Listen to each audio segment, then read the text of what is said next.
청년 최고위원 우재준입니다. 지난 금요일 선관위 진상규명위원회가 투표용지 부족 사태 관련 조사 결과를 발표했습니다. 추가 투표용지를 송부받은 투표소는 전국 140개였고 그중 실제 사용한 투표소는 91개, 투표 중단이 발생한 곳은 26곳에 달한다고 합니다. 선관위 보고 체계는 완전히 마비되어 있었습니다. 서울시 선관위는 중앙선관위 보고나 논의 없이 독자적으로 투표 시간 연장을 결정했고 송파구 선관위에서는 투표가 종료되지 않은 상황에서 개표를 시작하는 일도 있었습니다.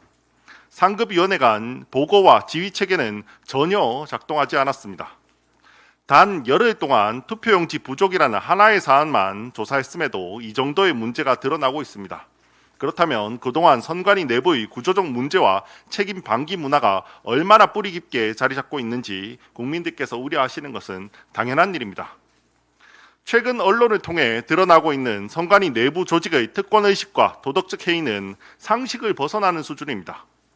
선관위는 가족 채용 비리가 지적된 2023년에도 83억 성과급 잔치를 벌였습니다.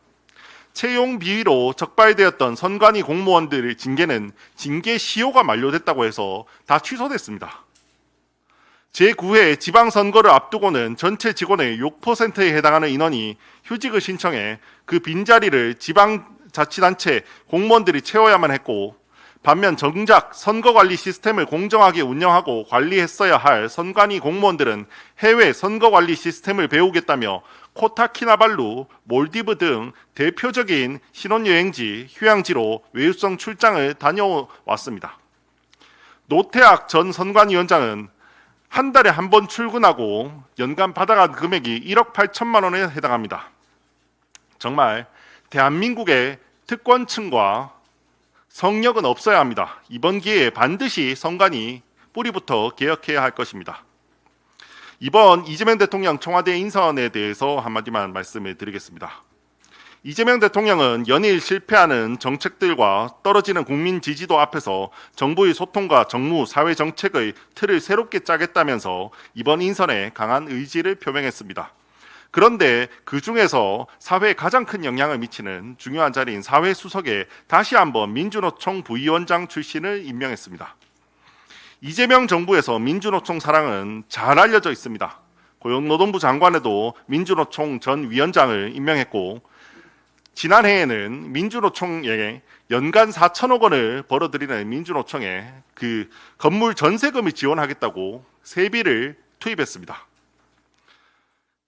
이재명 정부 들어와서 노란봉투법 시행되고 온 소식이, 경제지의 대부분의 소식이 파업한다는 이야기입니다. 너도 나도 파업하지 않는다는 이야기가 없습니다.